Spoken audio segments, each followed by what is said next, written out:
80% of Americans have debt, and most of us are making a critical mistake with it, a mistake costing us tens of thousands of dollars over a lifetime. What if everything you thought you knew about good versus bad debt was dead wrong? Let's fix it. Let me tell you about Marcus. Marcus is 34, earns decent money, considers himself financially responsible. He paid off his car loan last year, felt great about it. He's been aggressively paying down his student loans too. Meanwhile, he's been putting off contributing to his employer's 401k because he wants to be debt-free first. On paper, Marcus looks disciplined. In reality, Marcus has been making a financially damaging decision for 3 years, and nobody told him. That story is more common than you think. And it comes down to one concept that most people have heard of, but very few actually understand well enough to apply: the difference between good debt and bad debt. Here's where I need to push back on how this gets taught. Because here's what most people miss about the standard definition, the part that's actively costing you money. You've probably heard it: good debt builds wealth, bad debt doesn't. Mortgage is good, credit cards bad. Student loans good, payday loans bad. That's the bumper sticker version, and it gets people like Marcus into trouble. The real framework is about interest rate arbitrage and asset creation. Good debt is debt where the cost of borrowing is lower than the return you could generate by deploying that capital elsewhere, or where it funds an asset that appreciates in value. Bad debt is the opposite: high-cost borrowing that funds depreciating assets or pure consumption with no return. Let's make this concrete.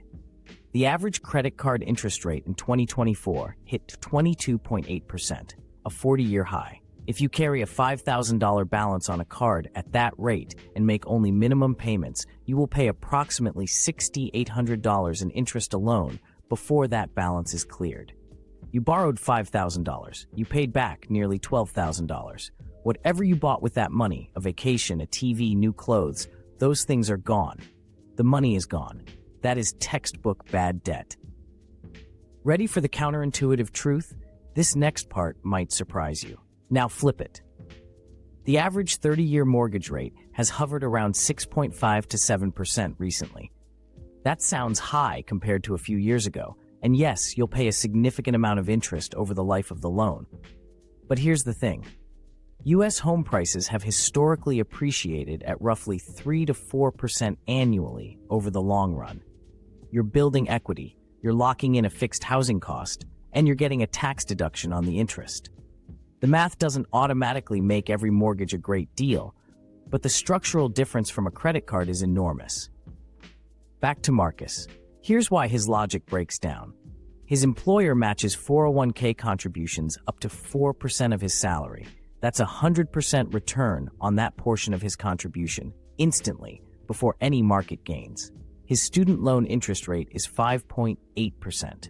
By skipping his 401k contributions to pay down a 5.8% loan faster, he's effectively choosing a guaranteed 5.8% return over a guaranteed 100% return on the matched portion. The math doesn't work. He's losing money while feeling financially virtuous. If you're still thinking all debt is bad, this next point is going to challenge everything you believe. This is why I'm skeptical of the all debt is bad, pay it all off fast crowd. That advice is emotionally satisfying. It's not always mathematically optimal, but, and this is critical, good debt can become bad debt depending on your behavior and circumstances. A mortgage is generally good debt. A mortgage you took out at the absolute top of your budget with an adjustable rate, leaving you with no emergency fund, is a financial landmine. The debt type matters less than your total exposure and your ability to service it without destroying your financial flexibility. Student loans are where this gets most complicated. Conventional wisdom calls education debt good because it increases earning potential. True, on average, a bachelor's degree nets you $22,000 more annually than a high school diploma. Over 40 years, that's substantial. But averages hide critical details. A $200,000 debt for a degree leading to a $38,000 starting salary is not good debt, period. The real question is, will the asset funded by the debt generate a return that exceeds the borrowing cost? So how do you actually evaluate a debt decision in real life? 3 questions. First, What is the interest rate, and is it fixed or variable? Anything above roughly 7 to 8% deserves serious scrutiny because it becomes very hard for the asset or investment funded by that debt to beat it. Variable rates add risk. They can look good today and become devastating later. Second, what does this debt fund? An appreciating asset, an income-producing investment or consumption? A house, a productive education, a small business. These can justify debt. A car, a vacation, discretionary spending. These generally cannot, unless you've exhausted all other options. Third, what is your total debt service ratio? Financial institutions typically want your debt payments to stay under 36% of gross income, and that includes your mortgage. Above that threshold, you're fragile. One income shock and the whole thing unravels. Here's the actionable takeaway you can run with today. Pull up every debt you have.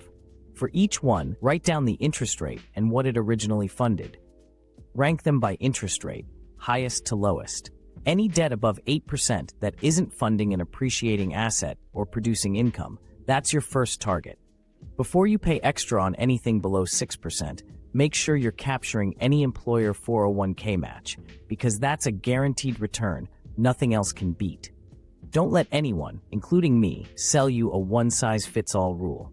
All debt is bad, is wrong. Good debt is always fine, is also wrong. The right answer is context-dependent, and it requires you to do the math on your specific numbers, not someone else's. This video is for educational purposes only and does not constitute financial advice. Always consult a qualified financial advisor before making major financial decisions, especially ones involving significant debt or investment changes.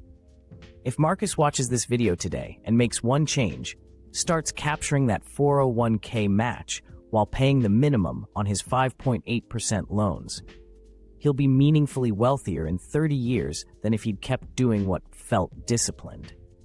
Sometimes the counterintuitive move is the right one. That's worth thinking about. Hit the subscribe button if you want more analysis like this, the kind that questions the conventional wisdom instead of just repeating it.